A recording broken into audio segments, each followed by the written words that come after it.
Hey friends, I'm Savannah. If you're new here, I am a pre-law student majoring in finance. Let me tell you what I learned in school today.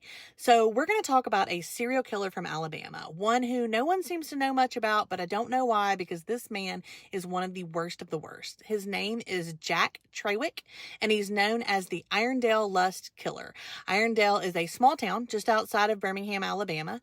Trawick has an estimated 10 to 14 women victims. His father was originally from Egypt before the family immigrated to New Orleans, Louisiana. Jack was born in Birmingham, Alabama on February 18th, 1947. His childhood was deeply troubled. Court records and interviews suggest he grew up in a majorly dysfunctional family. There was a lot of instability at home. His dad was mostly absent. His relationship with his mother was unusual, to say the least. She was significant to him, but their unusual closeness left him socially awkward and emotionally underdeveloped. She was very controlling and exceptionally overbearing. He was what you might call a mama's boy, but to the extreme.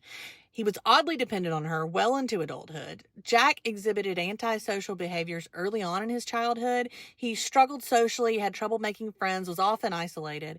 He was rejected by women and teased mercilessly. His teachers and peers noted his odd and disturbing fascination with violence and control over women.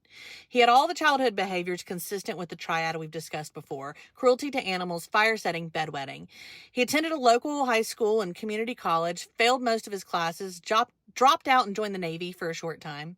He left the Navy without any notable distinction. After that, he married a school teacher who ended up having to get a restraining order after they divorced.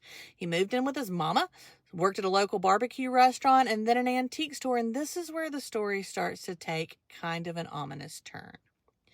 So Jack develops this odd relationship with the antique store owner, a woman named Carla, also known as the only woman other than his mother who he didn't totally despise.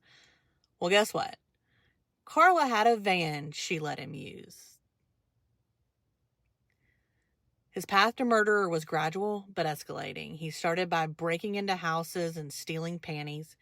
He went on to impersonate a police officer. This is one of the more disturbing things about his story, as far as I'm concerned. He would call up women acting as a police officer and tell them that their husband had been in a serious car accident and was dead. Isn't that just like the most diabolical thing? So evil. Ultimately, he became a sexual predator with a total and complete animosity towards women. He started killing in 1972, and that's where we will pick up tomorrow with part 2. Make sure you're following me so you see it. Thank you for watching. Have a beautiful evening.